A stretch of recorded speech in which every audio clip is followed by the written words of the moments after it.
Well, hello and welcome once again to the DCL podcast, where we're inviting you to sit back, relax, and we'll be on our way shortly.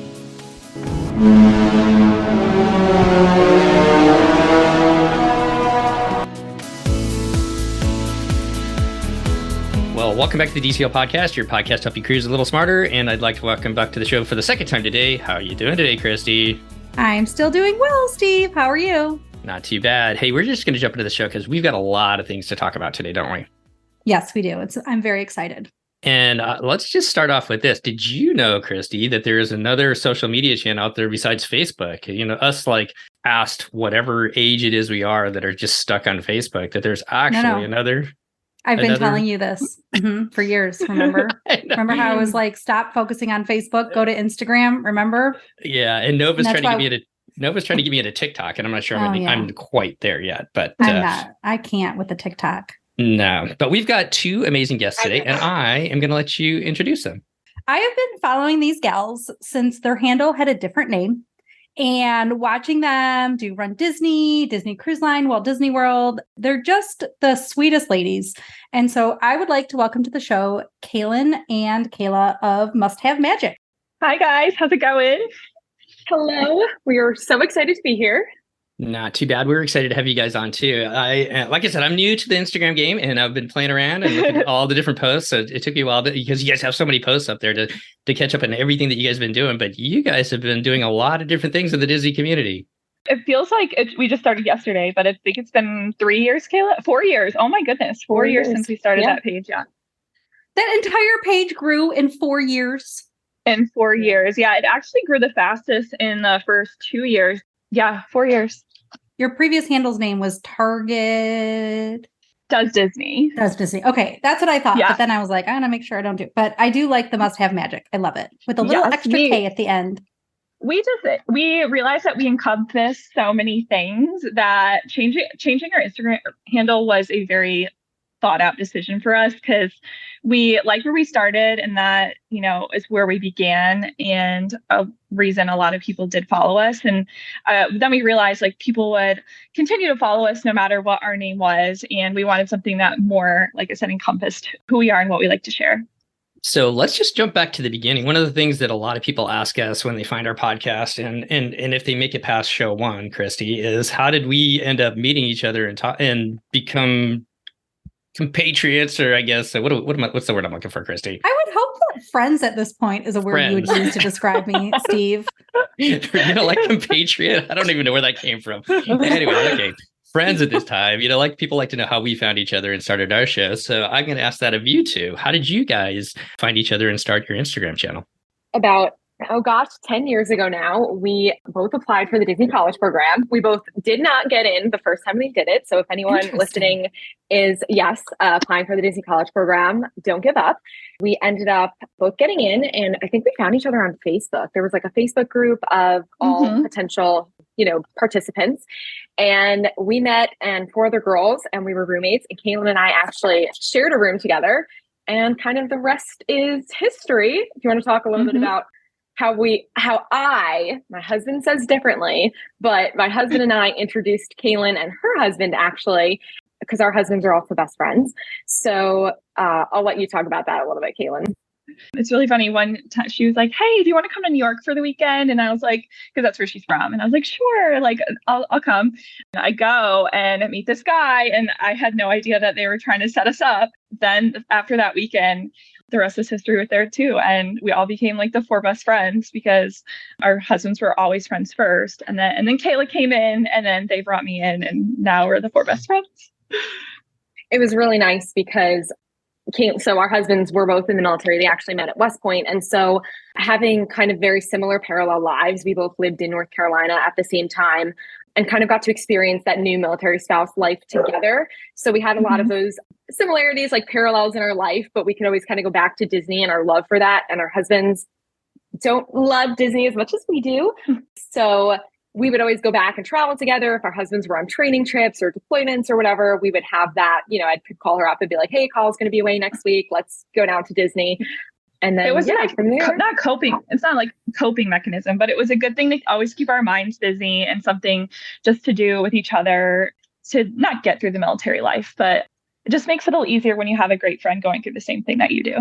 First of all, thanks for your husband's service, but also, as they say, it's not just your husband's, but it's the whole family that's in the military together. So thank you so much for your service as well. Thank you. I grew up a military brat, so I got kind of an understanding of what it's like to move to those different places and start making, new friends and all that type of stuff. And so having that base of, the four of you, and then also for the two of you, having that kind of common background with the Disney College program and just Disney in general makes it a lot easier, doesn't it? Mm-hmm. Yes, for sure. My only military experience is Army Wives, the TV show. I've never seen it. It's shocking because people joke about it in the military community. Like, you're either the Army spouse that watched Army Wives or you're the Army spouse that's never seen Army Wives.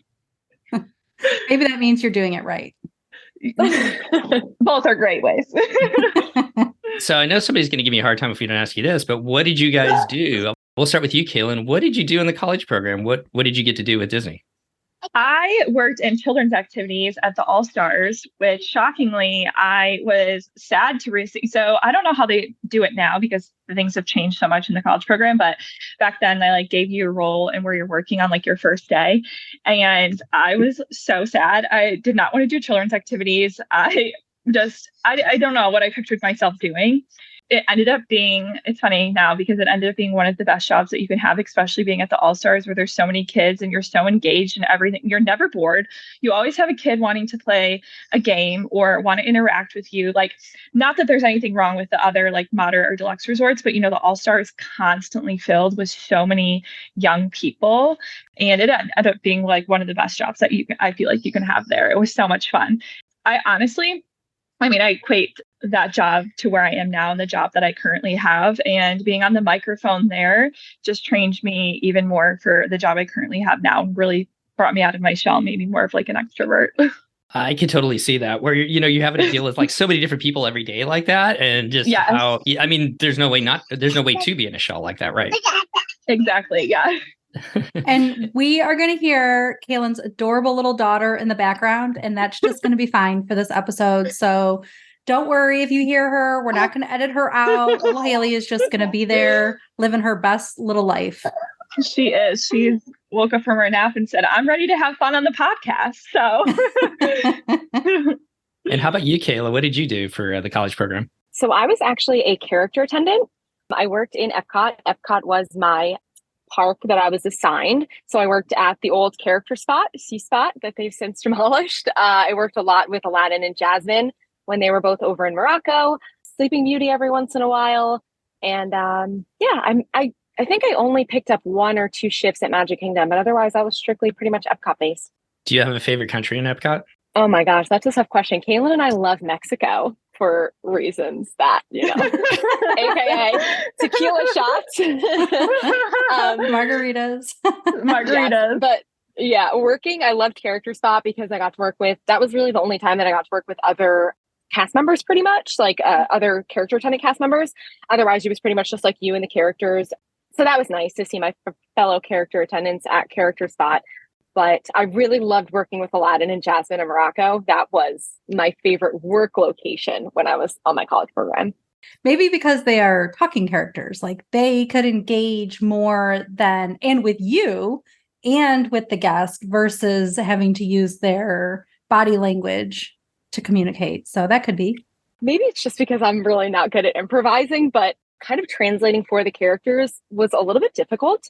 I did also work with Pooh and Tigger a lot. They were a lot of fun back when they had Christopher Robin's room, the meet and greets in Christopher Robin's room over in the UK. That was fun, but it is very difficult to have to interpret for some of our friends. Aladdin and Jasmine were able to interact with the guests, and I got a lot more guest interaction, waiting in the lines and stuff that way, which was my favorite part of the job. With Tigger bouncing around as much as he does, I think it'd be hard to interpret for him, I think. So I totally understand. That would have been a tough job. Always wanted to give Tigger marks, Tigger stripes. And how about you, Kalyn? Do you have a favorite country in Epcot? That is a really good question. I would have to agree with Mexico too. I think that's our favorite. I don't know. You hit it first. It's always there first. It depends on you're a Mexico or Canada type person. So we now know the answer to Mexico. Very good. It's very Team smart. Mexico. Yes, I would have to say that is my favorite. I think. Yeah. So let's fast forward a little bit then. You set Kalyn up with her future husband and everything like that. You guys are all married, having a great time together and everything like that.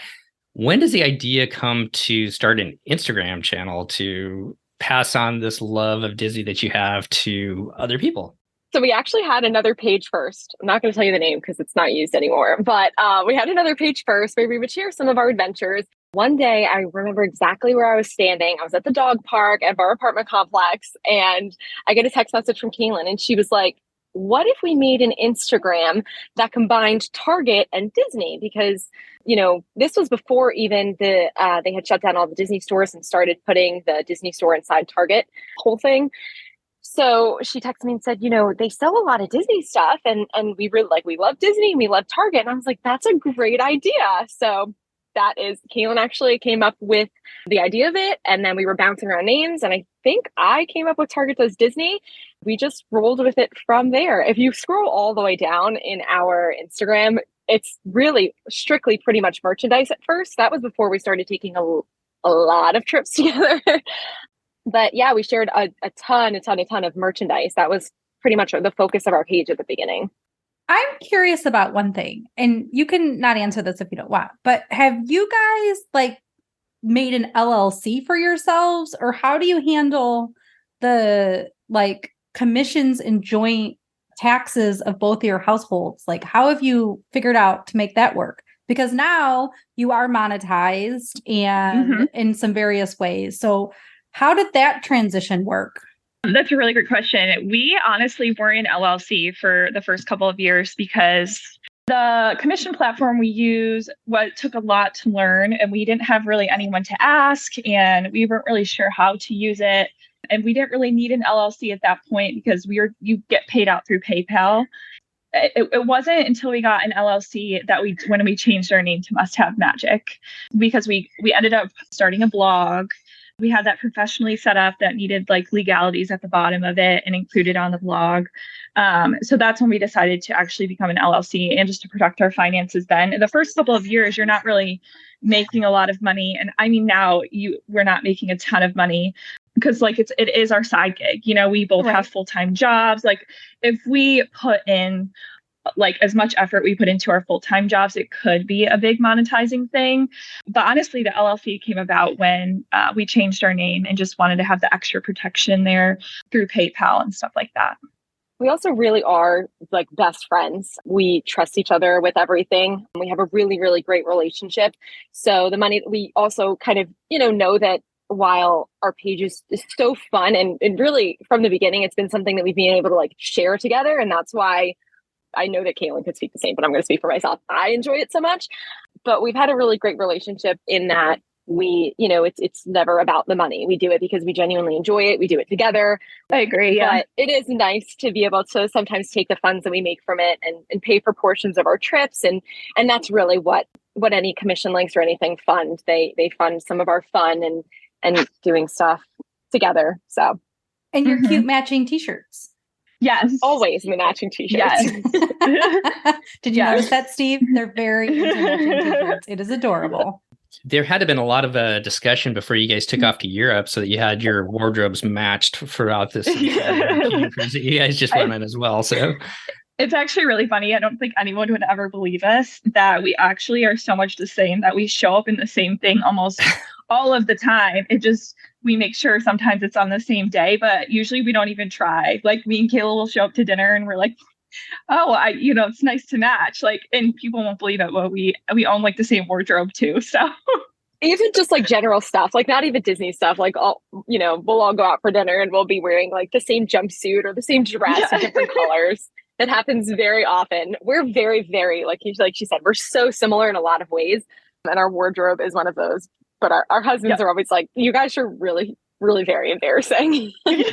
Well, as a guy, I was just going to ask, do you guys dress your husbands too? Or are they allowed to wear whatever they want to wear? Allowed.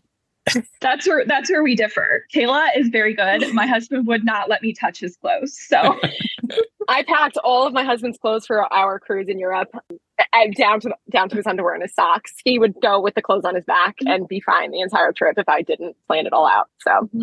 Dear, that's just not going to work for Paolo tonight. So you're going to have to up your game a little bit. So, Christy, sorry. I will tell him how his things look.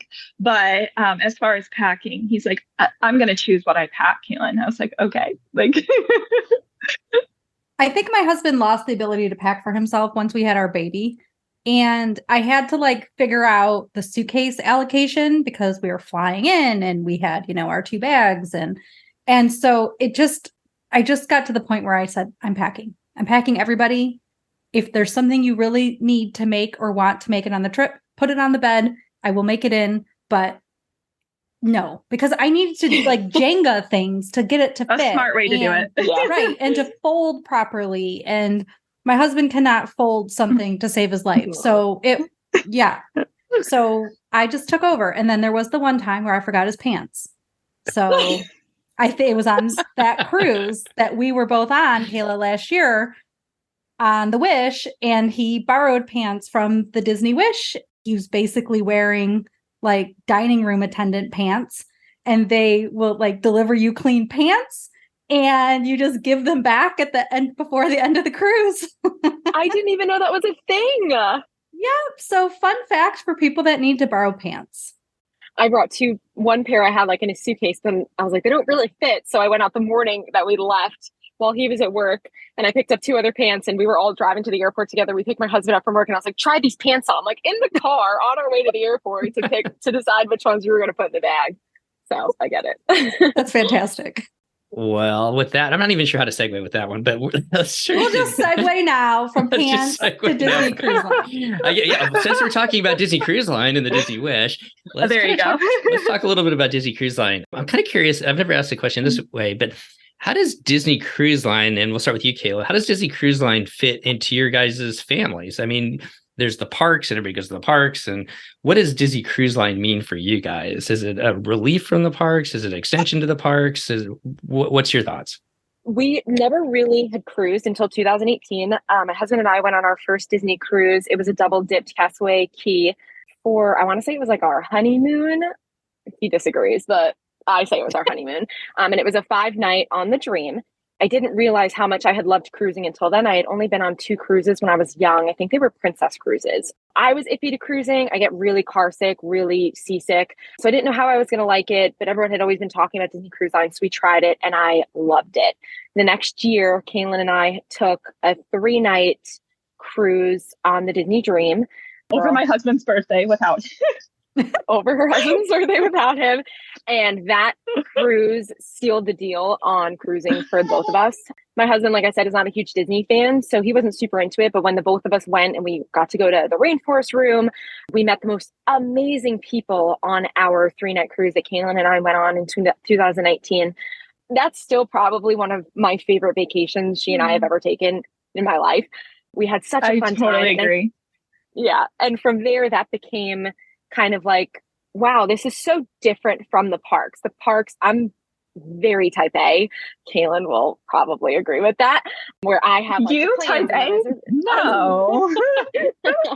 And I, especially years ago when I didn't get to go very often, I would have, everything would be planned. We would be up at, rope drop. We would go to the parks. We would have this day at the park and this day at the hotel and this day at the park and this day at the hotel. But the cruises were just so simple. You could just get on the cruise and just actually relax. You didn't have to make dining reservations. You didn't have to make fast pass reservations, now park pass reservations, but they didn't have that back then. You would just be able to get on. And I think this may be a hot topic, but I think that I personally prefer the Caribbean cruises, especially the ones that stop at Castaway, more than the Europe cruise.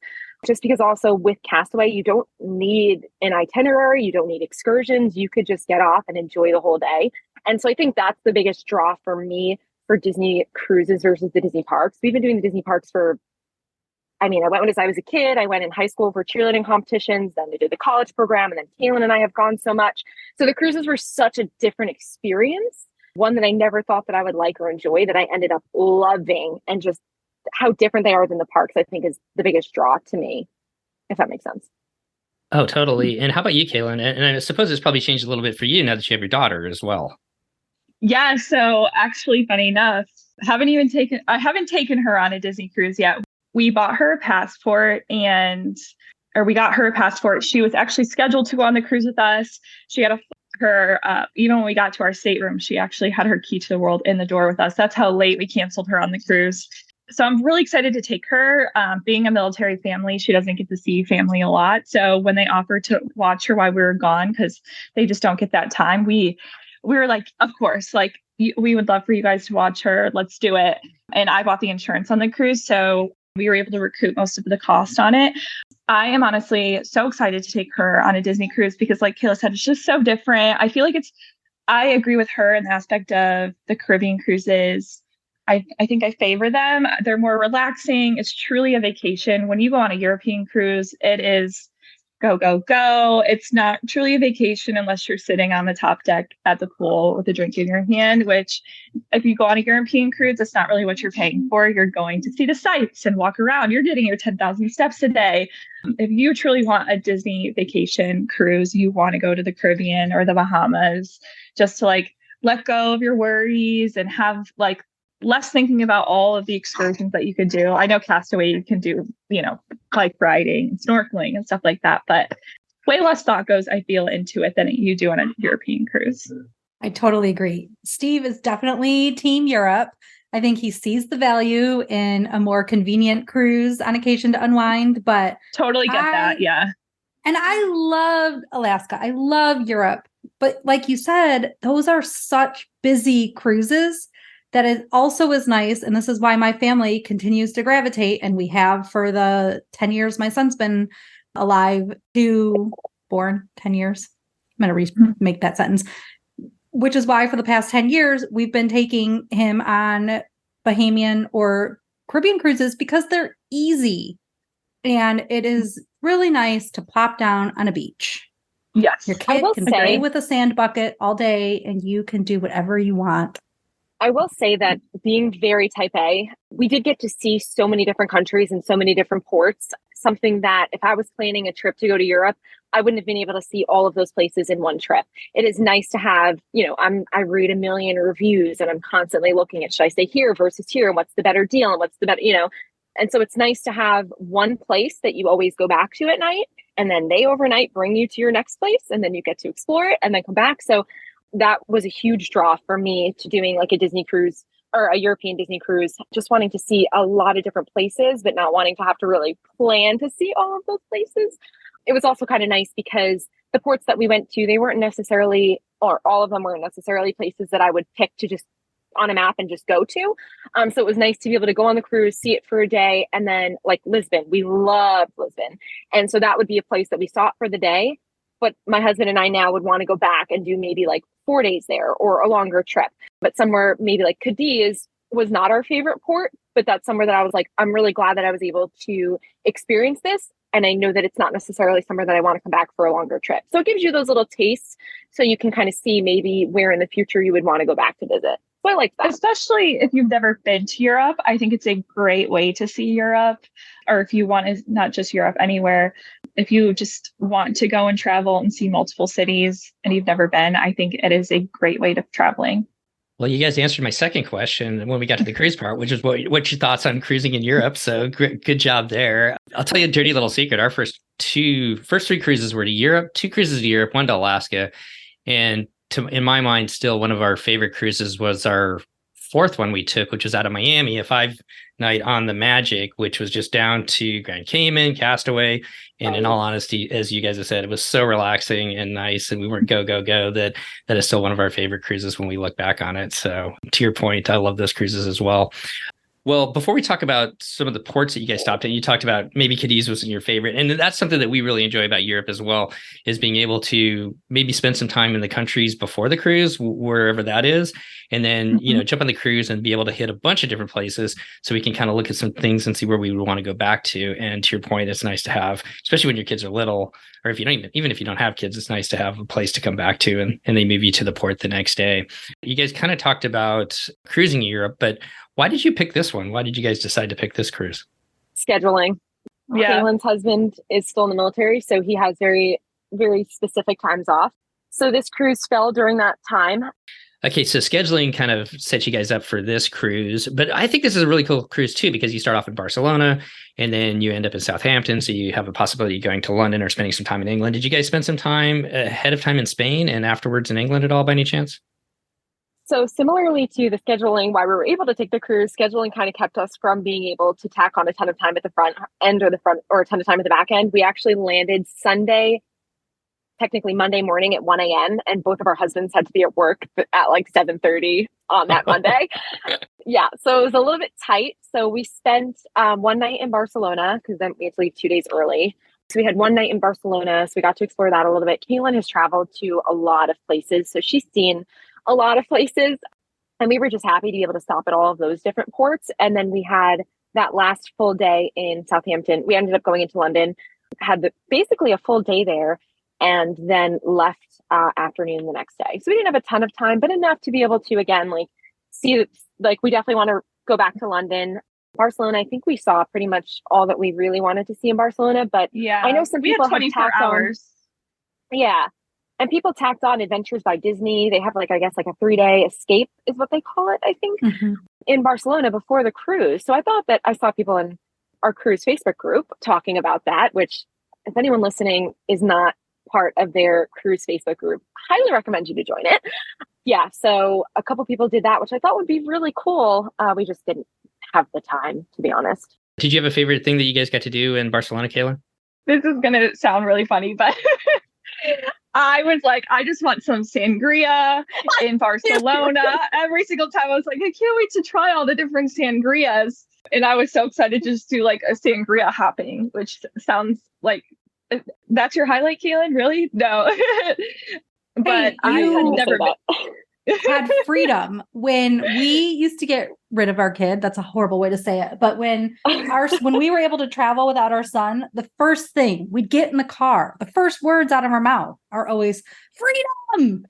Yes. And there's, the phrase that your spouse is your ball and chain. And honestly, if your spouse is a ball and chain, I feel like you should rethink your spouse. Children are the ball and chain. They tie you down. They're so you have to make sure they're cared for. You have to feed them. There's all these things that have to be done. So you just never have to think for yourself. You Exactly. have to think of them first. So to not be like, okay, let's get Hallie fed first, and then we can think about it. It's the different kind of freedom you go on a vacation without. And that was our first, I think, technically. It's just like, wow, I can think for myself first, Yeah. So napping and sangria sounds perfect with a 1-year-old. Yeah. And I've never been to Barcelona, so I was really excited too. And even with the scheduling, it worked out really well, because not to be like, I've been to Rome, I've been to Greece, beautiful places, but it was also nice to check off a place that I had never been before. So that was also worked out very well with the scheduling, that I also had never been to Barcelona yet. And so it was nice. You go to some of these towns, and well, it doesn't really matter whether you're in Europe or wherever else. There's always like things to see and things that you should see and everything like that. But there's a lot to be said about just hanging out in a cafe, having some sangria, and experiencing just the culture and what the local people are doing too. I still remember one of our favorite things to do when we went to France the first time, or to Paris the first time, was sitting outside of the Louvre and the Tuileries drinking wine with my wife's mom and stepdad. Yes, and that was probably the best part of that vacation. There's just something special about going into, sorry, I don't know if I was covering the microphone. There's just something super special about going to the market and then taking out a blanket and sitting in front of the Eiffel Tower. And even like at night when it starts sparkling, that's so fun. Something just as simple as just grabbing a baguette and some cheese and some wine and sitting on the grass right there in front, and everyone else is doing that too. So you feel very Parisian, Well, let's turn it back to the cruise a little bit. We're just going to do some broad strokes here, but this is the first time the Dream's been to Europe. Obviously, you guys have been on the Dream. Kayla, What was your thoughts about the Dream in Europe, a little bit bigger ship? We weren't expecting, but we did hear that it was a lot of interline travel, or that's what you would call it for travel agents. There was a huge travel agent rate, but we did not expect it to every single cabin was full on that. And it was not full when we did the Caribbean. You didn't notice much of a difference. The ship is huge. So that's actually really nice when those European ships fill up, or those European trips truly fill up, because you don't really, on those bigger ships, when those ships fill up, you don't really notice it because the ship is so big. So I'm really glad that they didn't take something like the Magic over there, because you would just feel so cramped, and it's already hot in Europe, and you just don't want that. Yeah, I don't know how we've been on the Magic. We have gone on the Magic, but it was only like 60% full because it was right after COVID. And so one was very empty, but we also obviously we didn't do, I know the Wonders over in Alaska, and I know that the Magic used to go to Europe over the summer months, correct? So we did a Caribbean cruise on the Magic, and we were like, wow, it's like really quite small. We definitely preferred the Dream over the Magic because we had gone on both at that time. So the Dream over in Europe, one, we have a little bit of nostalgia for it because it was both of our first Disney cruise or Disney cruise ship. It also was our trip that was our favorite trip we've ever had so far, which was our, 3-night back in 2019. So we were really excited that it was the Dream over in Europe. And again, yeah, it was like, since we prefer that ship over the Magic and just how much bigger it is, like Kalyn said, you didn't really feel the crowds as much. And it was also nice because during the day, especially during the ports, we didn't do any excursions. I don't know if y'all want to get into that might shock everyone. It was kind of nice. We would go out, see a port, and then come back on the ship while it was still fairly empty because everyone else is getting off the ship, which is obviously not the same as, say, Nassau, where a lot of people stay on the ship instead of getting off. Why did you guys decide not to do any excursions? Were they sold out by the time you booked, or was it also a combination of just wanting to explore, not knowing what you wanted to do? Like, what were the factors in that? So when we were going into France, we knew we wanted to do D-Day, but a lot of the Disney excursions only didn't allow kids. And I didn't really call Disney Cruise Line and ask them if like my infant counted. Like, she's strapped to me, no stroller, but you had to be 16 or older.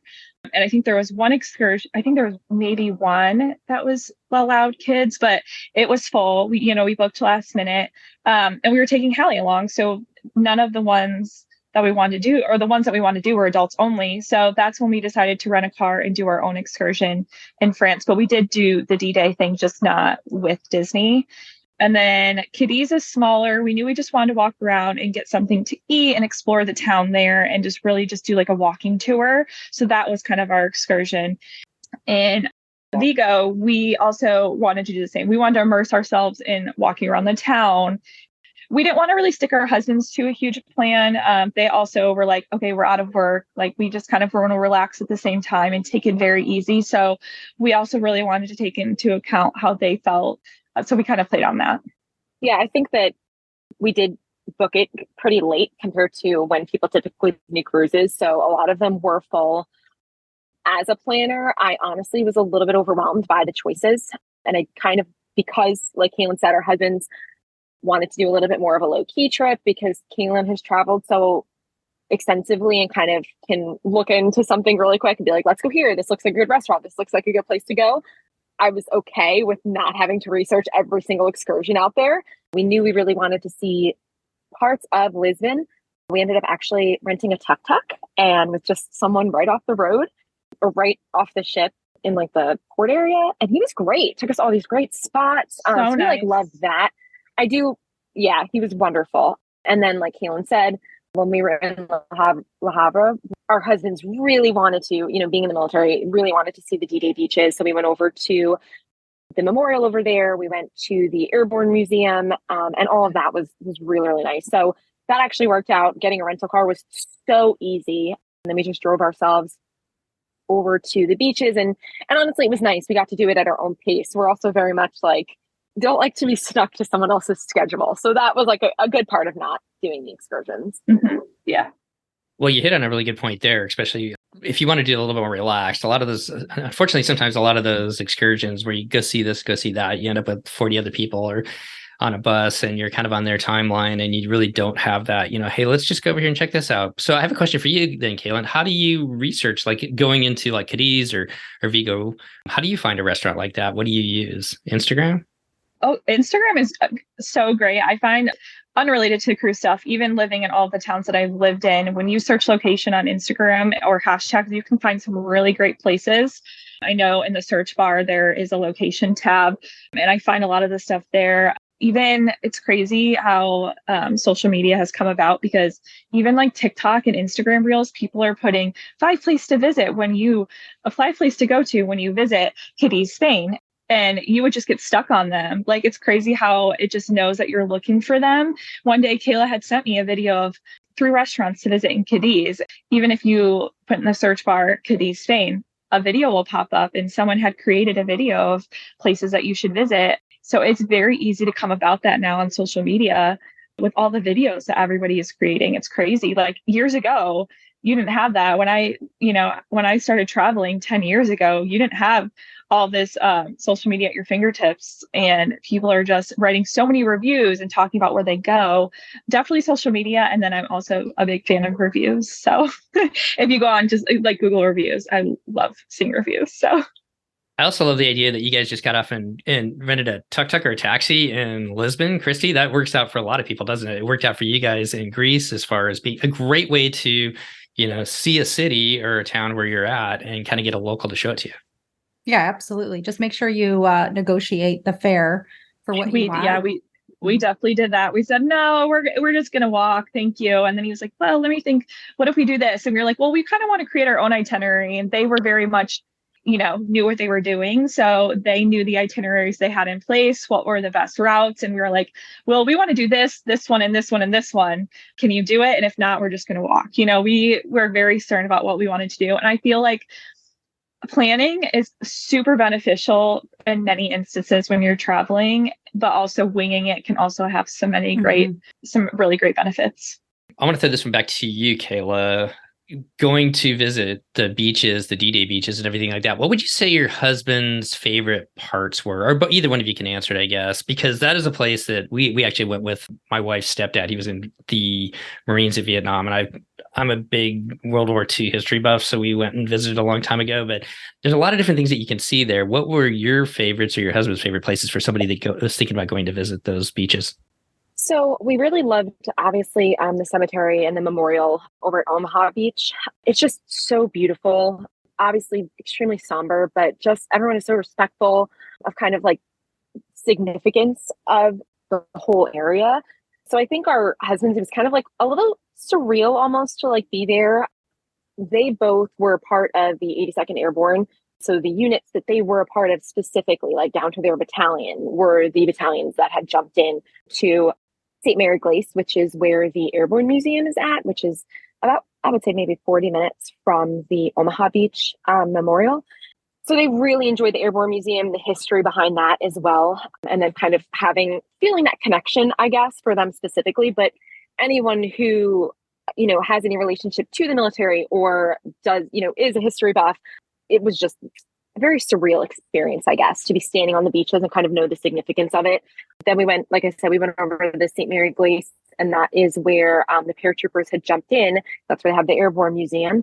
And it's this cute little town. And it was so funny because they had like Army, Navy surplus stores, and they were selling a bunch of like Army gear and Navy gear. And it was very kind of bizarre. They had like American flags everywhere, but it was just so incredible to be in a place that, you read about in history books, but you don't really kind of understand the significance of it until you're standing there.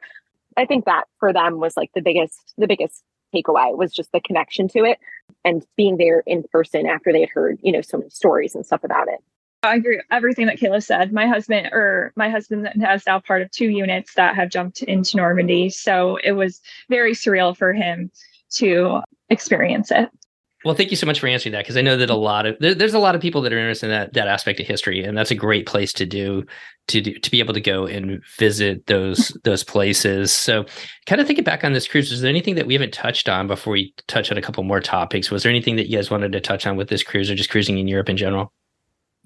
Well, I think that's like the great part of Disney Cruise. Like there are different ports. Like we stopped at Le Havre, and some people went to the D-Day beaches, but then there were other people who wanted to experience this, Paris, and there were other people who wanted to go to Disneyland Paris. And I think Disney cruises are a great way where you stop at a port and kind of people can do really whatever they want to do in the surrounding area, as long as they're back by the time that ship leaves. So I think that's like a huge selling point for Disney Cruise Line, or really, I guess any cruising, but we love Disney Cruise Line.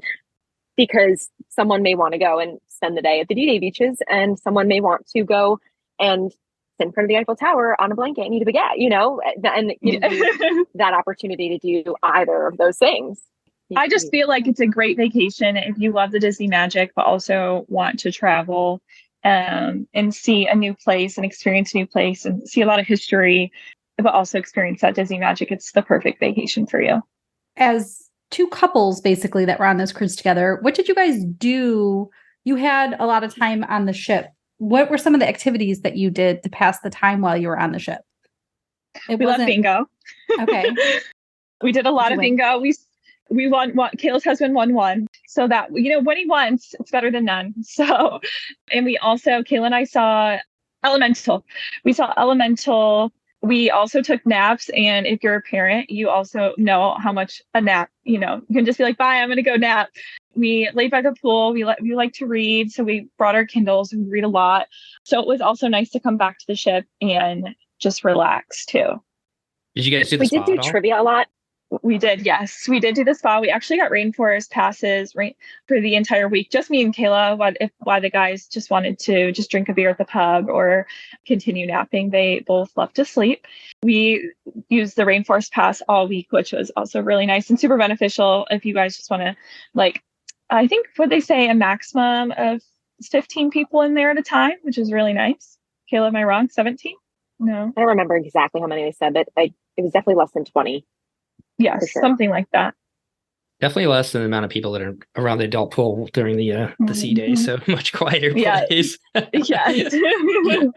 So we did a lot of trivia on the cruise. And you guys who have cruised a lot, I don't know if you can kind of confirm or deny this. We've never really been on 7-night cruises before. The longest we've done is a 5-night. And we don't really love trivia. Our husbands love trivia. So that's why we went to so many sessions during this cruise. But on your cruises, do they duplicate questions a lot? Like they recycled questions repeatedly? A lot. On the same cruise? Oh my gosh. Yeah. Like we would do trivia 3 days in a row and it was the same questions. Oh, well, so did you start winning? Well, no. No, but we did get them right. So that's good. But the other questions are very hard. But yeah, they would repeat like 3 a game, at least 2 a game. And so every day we would go in and we'd be like, oh, we heard this question before. So allegedly there's a question bank that they can pull from and it's random and with like I don't know, hundreds of questions. And they're supposed to print out a different sheet each time. And maybe they just grab the same sheet that somebody else used, or maybe they use the same sheet. Is my guess, maybe. Maybe that was probably one of the only, our husband's very competitive. So that was one of their only complaints was that they recycled questions on a couple of different sessions. So I didn't know if that was kind of. I will say those trivia, it's like impossible to win trivia. Like some of the groups together, the knowledge that they have of those questions is pretty amazing. So I have no idea. I would never win by myself. So at least I'm smart enough to admit that. Same. And our favorite part was match your mate. Oh my gosh, it's so funny. Did you guys play? Oh, Kayla's played before, and her and her husband played on their first ever cruise. And this is all you, Kayla. My husband rates this as one of his top 5 most embarrassing moments in his entire life. I mean, I can see that. Maybe one day y'all can get him on and he could just have a whole session about match your mate. No, just kidding. He would though. Is traumatized to this day. It was kind of funny because we were on like a 5 on this cruise. They did it, I think the last night or the second to last night.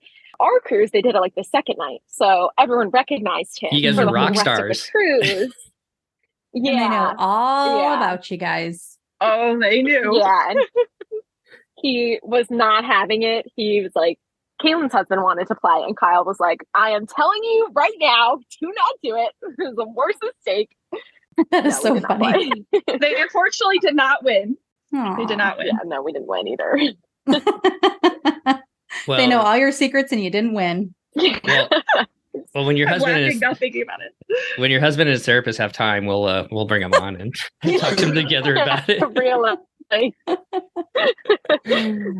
Well, I'm glad you guys had a fun time, busy time, kind of all over time in Europe there. I love the idea of just doing your own things, in all honesty. That is so cool to be able to just experience those different places, on your own as you want to do it. And then just a great day in Lisbon and also there in Le Havre, France. Well, besides perusing your guys's Instagram account, I know that you guys are also Run Disney fans.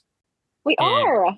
When Caela I ran a half marathon non-Disney back in like 2012, and I told myself I was never going to run another race ever again in my entire life. So when Caela approached me and was like, wait, let's try out Run Disney, and I was like, I don't know about this. We trained for our first ever half marathon. It was Disney Princess. What year? 2019, Caela? 2018, something like that.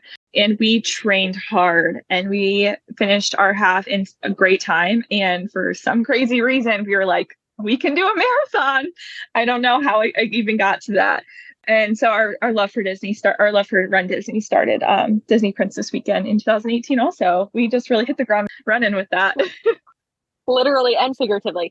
I have never been a runner, not athletic. If you've asked anyone my whole life, I'm not athletic. My husband, years ago, when he was at school, he had to take like a PT test, and we were in Disney on vacation and we were singing like all-star music, I think. And he's like, all right, like I have to do a run. I have to go out and run. This was like 2013, 2014. He's like, all right, like I got to go train, get ready for my PT test. And I made it a quarter mile and I was crying and I was huffing and puffing. I was like, I'm not doing this. I don't want to run. I'm not a runner. And he brings it up all the time because one day we were just like, it was before our Instagram, before anything like that. We were like, this looks cool. Like, should we just try it? And I texted Kalyn, like, let's just do it. And we both really trained really hard and had an incredible time. And then since then, like the community from it and just how fun the races are, we absolutely love it. So Princess Weekend, we haven't done Princess Weekend yet. Do you guys have a favorite weekend of races, or is there a race that stands out to you? Probably that Princess Weekend, because I think that's what really started our love for it. But I also think that our first marathon weekend was really special too, because I, again, never thought I would run a marathon. That was really special to train and finish it together. Like no matter what, we wouldn't leave each other.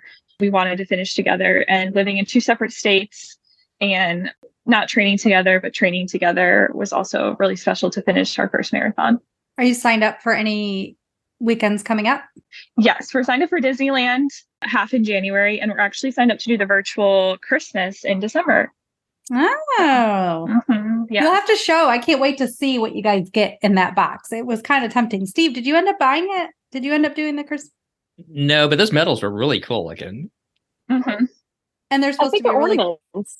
Yeah, exactly. Sorry, ornaments. Well, they're ornaments / medals. Well, no, right? but like, yeah. But like, I'm also like, in addition to being medals, they're ornaments, which I thought was really fun. Yeah, the price point was hard to swallow at first, but as it is, a fun little winter activity and getting us ready for the Disneyland half.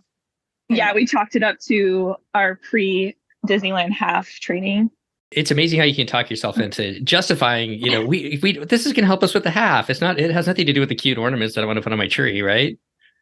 Well, when I tell you, going to get when we finished the first marathon, I said, don't ask me to do this again. And then where were we? We finished the second marathon and I was like, okay, let's really not do this again. Like, and then I convinced her to do Goofy, which was the terrible mistake. So now we're really done with marathon.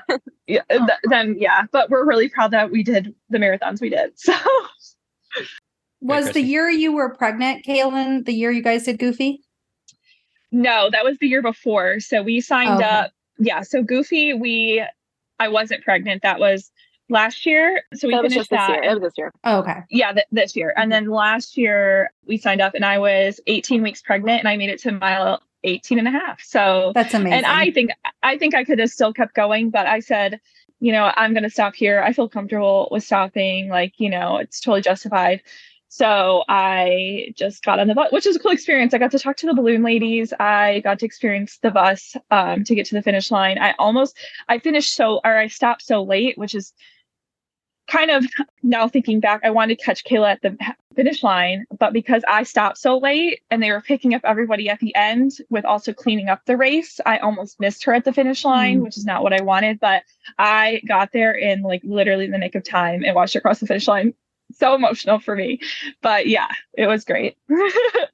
My wife and I did Goofy this last year too. That was one of the toughest things to do. That's the first time I've done a half and then get up and run a marathon the next day. So definitely props to everybody who does Goofy and Dopey and all those different challenges. Sorry, those Kalyn. early mornings are killer too. Oh my God, so early, so many days. Okay, I'm going back to do my longest Run Disney, or I'm going to do my longest Run Disney weekend coming up for springtime because my son is going to run the 5K with me, and I have to do the 10-miler because we're going to Disneyland as well, and I need the coast to coast because I'm goal oriented. Yep. Right? You have to. And you have to. Then by the time you do the 5K and the 10-miler, right? I'm going to do all three now. Do it all. This is so exciting. Happens. So you guys didn't sign up though to do the coast to coast? Not yet. We actually kind of talked about it and we were like, all right, maybe we'll do Wine and Dine next year because it's been quite a few years since we've done Wine and Dine weekend. So we thought, it also kind of spaced out the races. Then we did one in January and then we would do maybe one in, I think it's early November. So we're waiting for Wine and Dine. But it's always so hard seeing registration day come and go and not just impulsively signing up for it. But no, right now we only have Disneyland half and probably Wine and Dine just again so we can get that challenge. Well, those aren't two bad races to have. Wine and Dine and the Disneyland half is going to be a lot of fun. I'm curious to see what the course is going to be like. I know it's not going to be as much, running around the parks and stuff as you get to do at Walt Disney World, but really looking forward to running down at Disneyland. You're doing it too, Steve? Yeah, just the half. Oh my God. Not just That's the half. exciting. Yeah. Yeah, so I did the Disneyland half, maybe my first ever half marathon, which I was not adequately trained for. I was in my 20s somewhere, I believe, late 20s, but that was a lot of years ago. And we ran to Angel Stadium and ran through the stadium and then that's cool. Came back. So I hope, though, they give us more park, which I think they won't.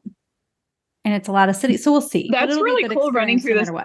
That's really cool running through the stadium. That would be something I'd like to do. Yeah, that was really cool. And it was memorable how stinky it was by like the dugout area, like the smell of baseball players literally came up at you as you were running through. Like, delicious. That's intense smell. In an empty stadium. You're not painting a good picture here, Christy, for us. Well, I'm not trying. We'll see. We'll see if we all get to experience that again in January. I've only been to Disneyland once, and Kalyn's been to Disneyland, I think, 2 times. It'll be fun for us to also like get back to the park and like see Disneyland and Disney California Adventure and everything. The last time we went was 2018 or 19. So it's been, I think it was 2018. So it's been quite a few years since we've gone out there to even see the park. So that'll be really cool. And then we're actually just going in blind because we don't know what the course is going to look like or anything like that. So we're excited. Well, before we finish up talking about the Run Disney stuff, Kalyn, you've been able to work a little bit with a charity. I was wondering if you could talk about that and your daughter. Yes, and your beautiful daughter who's smiling at us right now. I love it. You'll actually probably hear. She's waving at her Aunt Caela, I think. Yeah, she is. She's like, I missed you guys. Where was my mom? Yeah, so it's actually kind of cool how it came about.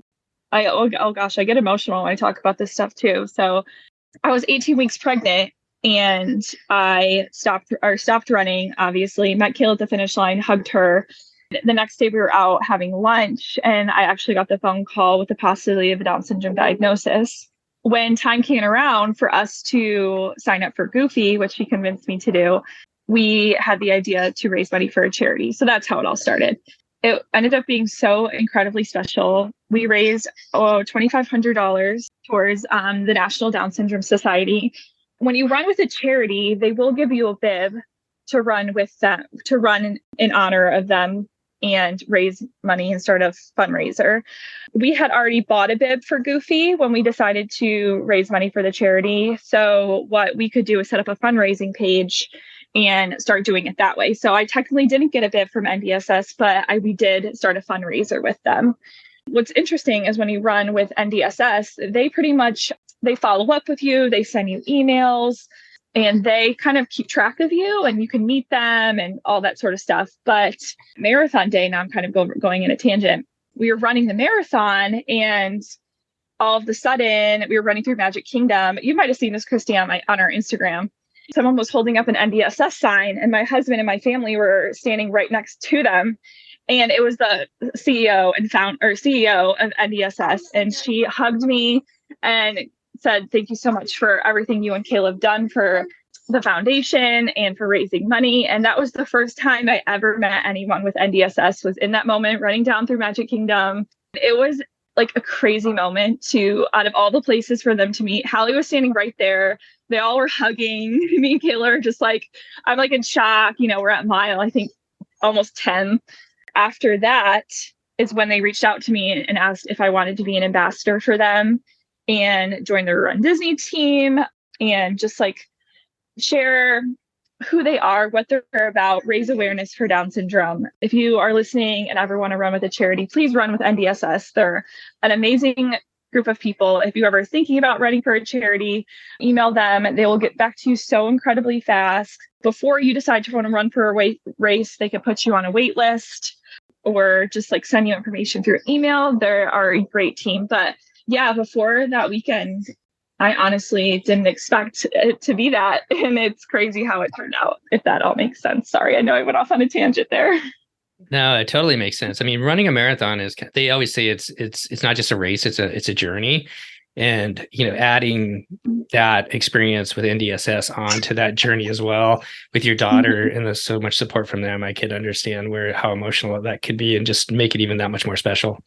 Yeah, it's really a different experience when you run for a charity. And I wish I would have had the insight before honestly going through all of everything that I had, because it gives so much purpose to what you're doing. I really have to shout out our Instagram, because when we posted a fundraising goal of $500, and I was just like, yeah, like, let's post it. It's always, hard fundraising, asking people for money. But how giving people are, it brought me to tears. We posted it and we got it to like $2,000. And I was like, I cannot believe this. Like, the amount of love pouring in for both Kayla and I and Hallie, and just wanting to support us. The amount of people, even when I found out about her having Down syndrome, the amount of support I had from people that I barely met and only have met virtually is life-changing. You realize how much good there is in humanity, and how much there's still amazing people in this world, Social media and Instagram and all of that can be very superficial, but our Instagram has not only made our relationship closer, but we've met so many incredible people through it. We've been able to have a lot of really cool experiences through it. And so we're just happy to share our adventures and our finds and and our lives. This is all, we started this page when we were two military spouses who were kind of just our husbands were like, you need a hobby. Oh yeah, that's how it started. That's how it started. And then the amount of support that Kalyn's gotten, and just how many people are so invested is sometimes it's a little bit of a weird feeling, to know that there's so many people who are I don't want to say rooting for you, but just there to support you, and us the same with, people that we've met through Instagram and friendships that we've formed and relationships that we've formed, and how we want to support other people. It's such a great community. Yeah. Well, I think that speaks volumes of the community that you guys have built over time, and the followers that you have. And thank you so much for coming on today and sharing, part of your story with our listeners as well. So it's been just a pleasure meeting you guys. Yeah. Thank you. And thanks for having Hallie a little bit in the background. I appreciate it. And if you guys hear, thank you so much for having us. We really enjoyed talking about it. No, we're going to put it to work. She's an amazing podcaster. So just, yeah, let's see how, can you say, she only can say da da da da. Can you say anything for everybody? Oh, she's waving, but you guys can't hear it. Kisses. She's giving kisses. I love it. Now she's clapping. Yeah. Yay! She's clapping for us all. Yeah. She's like, awesome so show. Yeah. Yeah. She's like, did I do the right thing, Mom? I'm talking about you. Yeah. Well, Christy, so Christy, any final thoughts? Any final questions here? I mean, just thank you for coming on. I think this was a beautiful way to end the show. And we really appreciate you sharing your trip report and your story. Thank you. Definitely. But before Thanks, guys.